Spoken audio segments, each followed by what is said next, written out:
নমস্কাৰ ৰাইজ মই এষ্ট্ৰলজাৰ পলাশ চেতিয়া আজি মই আপোনালোকৰ ওচৰত এষ্ট্ৰলজি এটা গুৰুত্বপূৰ্ণ ভিডিঅ' লৈ আনিছোঁ এই ভিডিঅ'টো বৰ বেছি দীঘল নহয় 6-7 মিনিটমানৰ ভিডিঅ' হ'ব আপোনালোকে যদি চাইট হয় তেতিয়াহ'লে আপোনালোকৰ জীৱনত কিছু বহুত লাভ হৈ যাব আৰু আপোনালোক কেতিয়াও বিপদত নপৰে আপোনালোকে কেতিয়াবা আপোনালোকে গ্ৰহৰত্ন পিন্ধে আমাৰ জ্যোতিষীসকলে কি হয় কাৰোবাৰ যদি কিবা এটা গ্ৰহ বেয়া হৈ থাকে সেই বেয়া গ্ৰহটোৰ কাৰণে ৰত্ন দিয়ে কিন্তু আমাৰ অসমৰ জ্যোতিষীখিনিৰ অলপ প্ৰব্লেম এটা আছে প্ৰব্লেমটো কি হয় আমাৰ অসমৰ জ্যোতিষীসকলে ৰবি বেয়া ৰবিৰ আঙুঠি চন্দ্ৰ বেয়া চন্দ্ৰ আঙুঠি মঙল বেয়া মঙলৰ আঙুঠি ডাইৰেক্ট মানুহবিলাকক দি দিয়ে এইটো কিন্তু নিয়ম সম্পূৰ্ণৰূপে শুদ্ধ নহয় মই সকলো জ্যোতিষীৰ কথা কোৱা নাই কিন্তু মেক্সিমাম জ্যোতিষীয়ে তেনেকেই দিয়ে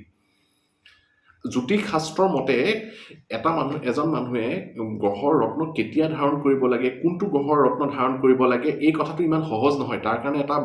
আমাৰ জ্যোতিষ শাস্ত্ৰত এটা চেপ্টাৰেই আছে এতিয়া কথাটো হৈছে এনেকুৱা ধৰি ললো আপোনাক ধৰক কিবা এটা গ্ৰহ বেয়া যাৰ কাৰণে জ্যোতিষী আপোনাক ৰত্নটো দিলে উদাহৰণস্বৰূপে ধৰি ললো আপোনাৰ শনি বেয়া শনিৰ কাৰণে আপোনাক জ্যোতিষীয়ে নীলম ৰত্নটো ধাৰণ কৰিবলৈ ক'লে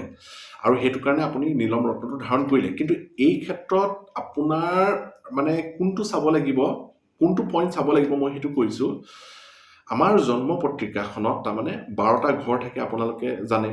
1 নম্বৰ ঘৰ 2 নম্বৰ ঘৰ 3 নম্বৰ ঘৰ আৰু প্ৰত্যেকটো ঘৰক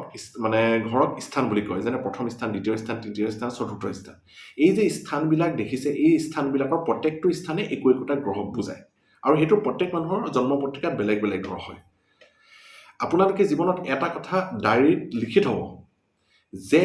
সেই স্থানবিলাকৰ ভিতৰত কিছুমান স্থান আছে যিবিলাক স্থানক অশুভ স্থান বুলি কয় উদাহৰণস্বৰূপে এটা অশুভ স্থান হৈছে অষ্টম স্থানটো কেলে অশুভ বুলি কয় কাৰণ অষ্টম স্থানটো হৈছে মৃত্যুৰ স্থান ঠিক তেনেদৰে আৰু এটা অশুভ স্থান হৈছে ষষ্ঠ স্থান এতিয়া আপোনাক যিজন জ্যোতিষীয়ে কিবা এটা গ্ৰহৰ বেয়াৰ কাৰণে ৰত্ন দিয়ে সেই গ্ৰহটো যদি সেই অষ্টম স্থানৰ অধিপতি হয় তেতিয়াহ'লে সেই গ্ৰহৰ ৰত্ন পিন্ধিলে আপোনাৰ উপকাৰ সলনি অপকাৰহে হ'ব অধিপতি গ্ৰহ কাক কয় সেই অষ্টম স্থানটোক যিটো গ্ৰহে বুজাইছে সেই গ্ৰহটোক কোৱা হ'ব অধিপতি গ্ৰহ সেইটো কাৰণে আপোনালোকে সদায় এটা কথা মনত ৰাখিব যেতিয়া জ্যোতিষীয়ে আপোনালোকক কিবা এটা ৰত্ন দিব ধৰিলো চন্দ্ৰ বেয়াৰ কাৰণে আপোনাক মুক্তা এটা দিছে আপুনি সেই জ্যোতিষীজনক সুধিব যে বোলে ছাৰ এই চন্দ্ৰ গ্ৰহটো যে মোৰ বেয়া হৈছে সেইটো কোন স্থানৰ অধিপতি হয় যদি তেওঁ কয় অষ্টম স্থানৰ অধিপতি বা ষষ্ঠ স্থানৰ অধিপতি তেতিয়া সেই ৰত্নটো নিপিন্ধিব কাৰণ তেওঁ নাজানিব পাৰে সেইটো কথা কাৰণ জ্যোতিষ শাস্ত্ৰখন ইমান সহজ নহয় বহুত অধ্যয়ন কৰিব লাগে মই এজন প্ৰফেচনেল আৰু চাৰ্টিফাইড এষ্ট্ৰলজাৰ হয় সেই কথাটো আপোনালোকে সদায় মন কৰিব তেতিয়া আপোনাৰ সমস্যা নহয় কিন্তু শুভ স্থানৰ আপোনালোকে গ্ৰহৰ ৰত্ন ধাৰণ কৰিব পাৰে শুভ স্থান কোনবোৰ শুভ স্থান চতুৰ্থ স্থানটো শুভ স্থান পঞ্চম স্থানটো শুভ স্থান সপ্তম স্থানটো শুভ স্থান তেতিয়া আপোনালোকৰ সেই শুভ স্থানৰ যদি ৰত্ন ধাৰণ কৰে তেতিয়াহ'লে আপোনালোকৰ লাইফত কোনো ধৰণৰ প্ৰব্লেম নহয় এই ক্ষেত্ৰত বহুত মানুহে কয় যে পাপগ্ৰহৰ আঙুঠি পিন্ধিব নালাগে শুভ গ্ৰহৰ আঙুঠি পিন্ধিব নালাগে পাপগ্ৰহ কোন ৰাহু কেতু মঙল এইবিলাকক পাপগ্ৰহ বুলি কয়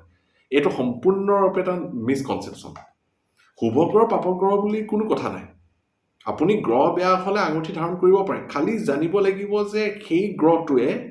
কোনটো স্থানক ৰিপ্ৰেজেণ্ট কৰিছে আপুনি শনিৰ আঙুঠি ধাৰণ কৰিব পাৰে মঙলৰ আঙুঠি ধাৰণ কৰে যে মঙলটো বোলে চতুৰ্থ স্থানক ৰিপ্ৰেজেণ্ট কৰিছে এটা চতুৰ্থ স্থানক যদি আপুনি যদি আঙুঠিটো ধাৰণ কৰে তেতিয়া আপোনাৰ ভাল হ'ব আপোনাৰ যান বাহন লোৱাৰ যুগ আহিব আপোনাৰ প্ৰপাৰ্টি লোৱাৰ যুগ আহিব যদি চতুৰ্থ স্থানৰ অধিপতি ৰত্ন ধাৰণ কৰে পাপগ্ৰহ শুভগ্ৰহ বুলি কথা নহয় সেইবাবে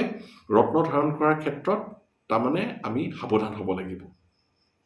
আৰু এটা সাৱধানতা আৰু এই ক্ষেত্ৰত আৰু এটা সাৱধানতা আপোনালোকে অৱলম্বন কৰিব লাগিব যে ৰত্নটো কোনটো আঙুলিত ধাৰণ কৰিছে আঙুলিৰ কথা আছে বহুত জ্যোতিষীয়ে ভুল আঙুলিত ৰত্ন ধাৰণ কৰে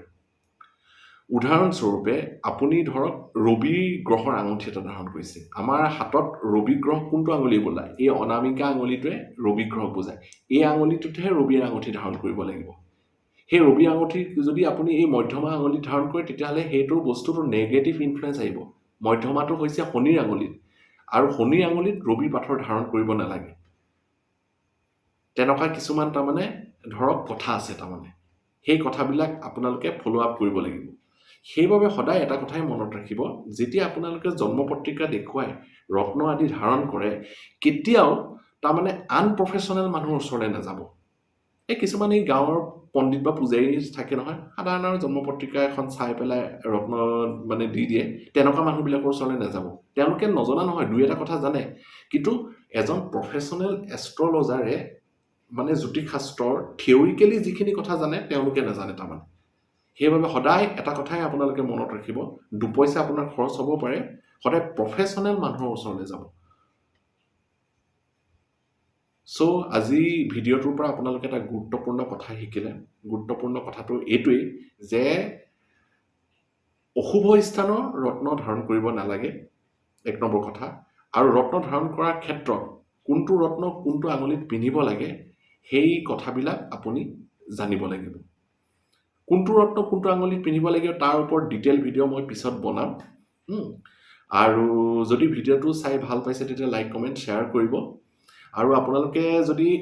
হৰস্কোপ নিজৰ কনচালটেশ্যন কৰিব বিচাৰে তেতিয়া তলত দিয়া নম্বৰটোত যোগাযোগ কৰিব পাৰে মই মানে মানুহক টেলিফোনতে কনচাল্ট কৰি দি দিওঁ তাৰমানে মোৰ ওচৰলৈ আহিব প্ৰয়োজন নাই তাৰমানে এটা সামান্য ফিজ লোৱা হয় আপোনালোকে এই নম্বৰটোত যোগাযোগ কৰিলে মই তাৰমানে আপোনালোকৰ জন্মদিন জন্ম চন আৰু জন্ম সময়টো লোৱাৰ লগে লগে সৰণিখন উলিয়াই ল'ব পাৰিম আৰু চাই কথাখিনি তাৰমানে কৈ দিম আজিলৈ আহিছোঁ ভিডিঅ'টো চাই চাগে ভাল পালে নমস্কাৰ